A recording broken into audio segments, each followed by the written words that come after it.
Here's your wrestling news for September 21st, 2022. And we're kicking off today with WWE, and for the past week, the WWE Universe has been fixated on the White Rabbit, the company's latest mystery that audiences have been trying to solve. Between the eerie White Rabbit music and red lighting used at live events, many believe this is the long-awaited return of Bray Wyatt, and it's not just the fans who think that. When WrestleVote spoke to a source who works in WWE, they said that they believed it is indeed Wyatt, but can't say for certain, as that information is being withheld from everyone. Asked a source about the White Rabbit deal, source said that while he suspects it's Bray Wyatt, he said it's being withheld from everyone. WWE has been able to draw significant interest from this without it being a TV storyline, and they'd like to keep it as quiet as possible. WWE has been able to get the interest of fans in a very efficient way, with just playing some music and shining a spotlight as the wrestling world talking. Whatever WWE has planned, it managed to hook a ton of fans, all without a single wrestler having to cut a promo or take a bump. Over to NXT now, as this week's show came 7 days after Solo Sikoa won the North American title, but his reign has already come to an end. Last night, the Street Champion handed over the strap to Shawn Michaels, and Sikoa reacted on Twitter, saying he made the title more valuable in a week than any other title reign. Sikoa addressed his title defense on last week's SmackDown and said there's always more gold out there, and he has his eyes set on it already. On Twitter, fans had a mixed response to the decision, with some thinking it's wrong for Sikoa's first title reign to end just 1 week later without him even being pinned. Some, however, love the idea, praising Shawn Michaels, who ruled that Sikoa's win wasn't legitimate as fans hadn't voted for him to be in the match where he became champion. Sikoa's reign as champion may have already ended, but he has a bright future ahead of him, so don't be surprised to see the latest Bloodline member with a championship soon enough. The NXT North American Championship has officially been vacated, but the title won't stay without an owner for long. During NXT, it was confirmed that a 5-man ladder match will determine the next champion, which will take place at Halloween Havoc next month. Carmelo Hayes automatically qualified last night, receiving a bye since he's a 2-time former NXT champion, while Oro Mensah earned his spot with a win over Grayson Waller.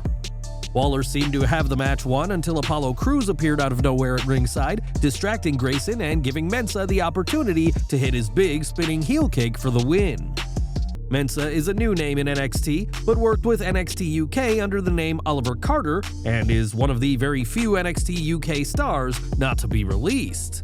In the coming weeks, 3 more superstars will qualify for the ladder match scheduled for Halloween Havoc, and time will tell who holds the North American Championship next. AEW news now, as Sammy Guevara has made a name for himself as part of the promotion, first as part of the Inner Circle and later as part of the Jericho Appreciation Society, but his time in the company may be ending. Last Wednesday, the former TNT champion lost his AEW World Title Tournament match to Jon Moxley and has teased taking a break from the promotion. Speaking on his vlog, the Spanish God spoke about his run in AEW so far and brought up another 3-time former TNT champion. Maybe I should go away. Maybe this is it for me. I had a nice ride and maybe I need to go away to get y'alls to appreciate me. Cause that's what you guys do.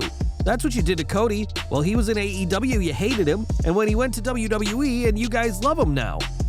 Guevara later clarified that he would still keep trying in AEW and will face Eddie Kingston later this week. Whether this is just for show or referencing some real-life issues with AEW, that's difficult to say for sure, but Sammy Guevara could be the next star to leave and try his hand in Stephanie McMahon's company. Now, Tony Khan has never shied away from taking aim at WWE and has consistently brought up the other promotion for years now. Despite claims that AEW only focuses on themselves, Khan's words tell a different story, and he's now taken aim at WWE's work overseas. Appearing for News 12, Khan was asked about hosting AEW shows in the northeastern area of the US and couldn't help himself.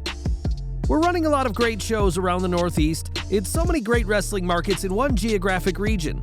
I'll say it, the crown jewel of wrestling markets. The real crown jewel of wrestling markets, not some BS overseas in Saudi Arabia. New York City is where you want to be, and I love, love, love New York. And as a wrestling fan, I've had a special connection to the city. Some of my first memories of watching sporting sports in New York are watching the Bulls and the Knicks and watching the Bears and the Giants, but really, for me, wrestling has been my first love, so as a sports fan, you can't be a wrestling fan without loving New York City and without having this great connection to the fans up there. WWE's deal with Saudi Arabia has been both lucrative and controversial, with the country and the company facing criticism, so expect more comments from fans and Tony Khan for years to come. Tony Khan was very direct with his reference to WWE's deal with Saudi Arabia, but he's also seemingly taken aim at WWE's viewership for Raw. In recent months, the numbers for the Red brand have been up, but that took a turn last week with the return of the NFL. This week's episode had to go up against 2 NFL games, and the effect was clear, with Raw earning the show's lowest viewership in months.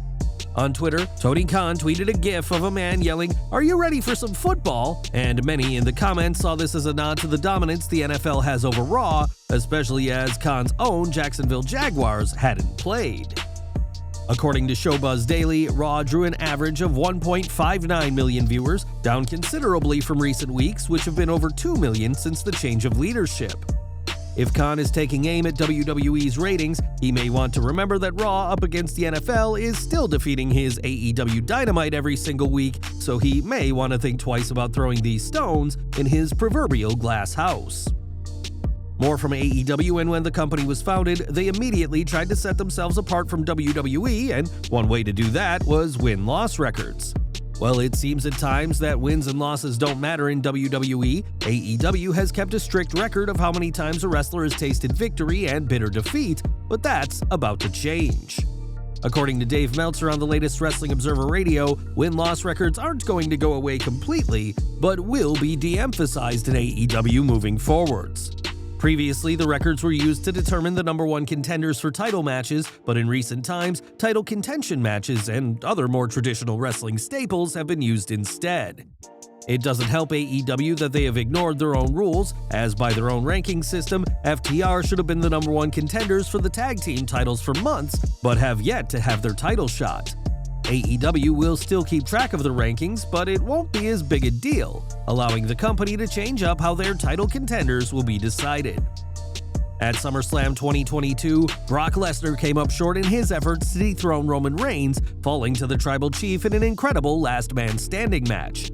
Lesnar hasn't been seen on WWE TV since then, with fans wondering what he'll do next, but his return could be sooner than first thought. Zero News reports that Lesnar is set to return to WWE in October, though the exact date isn't clear, but there are plans for him to compete at Crown Jewel in early November. The current report is that Lesnar will face U.S. Champion Bobby Lashley at the event, rekindling their feud from earlier this year.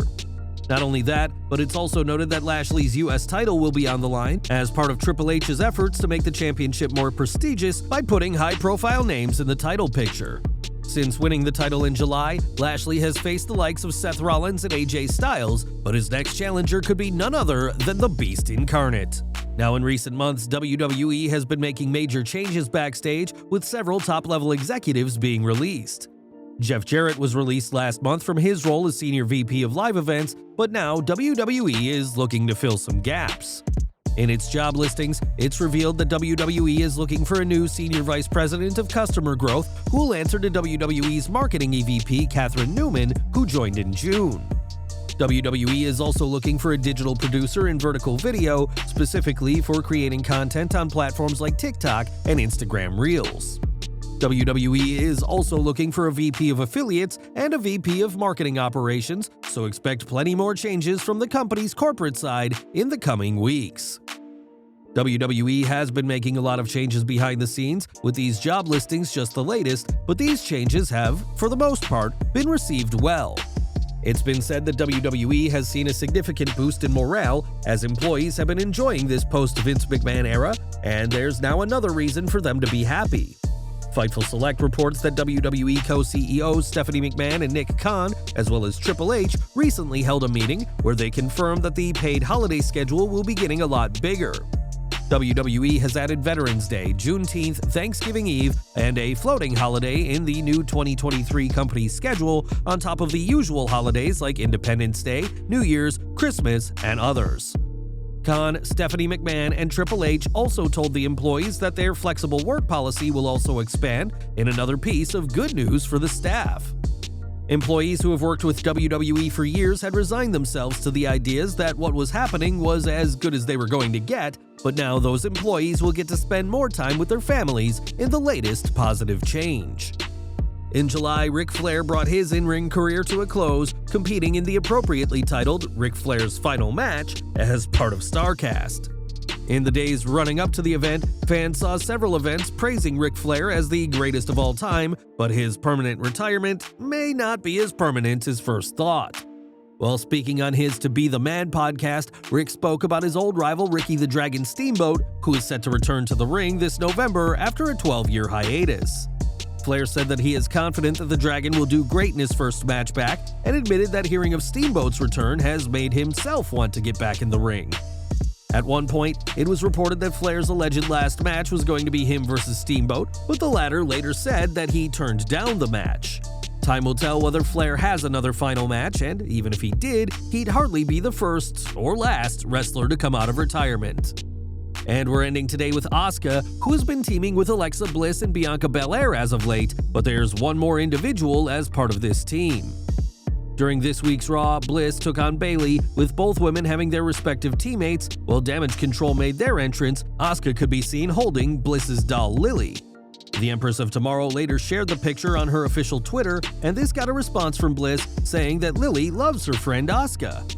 It's been a while since WWE stopped portraying Bliss as a supernatural character, though recent rumors have suggested that that could change soon, especially if Bray Wyatt returns. But until then, Bliss is pleased that her creepy doll has a new friend. Well guys, that's our news for today. Please share your comments below. Also hit the like button, subscribe to our channel, and hit the bell icon to receive all notifications. And as always, thanks for watching.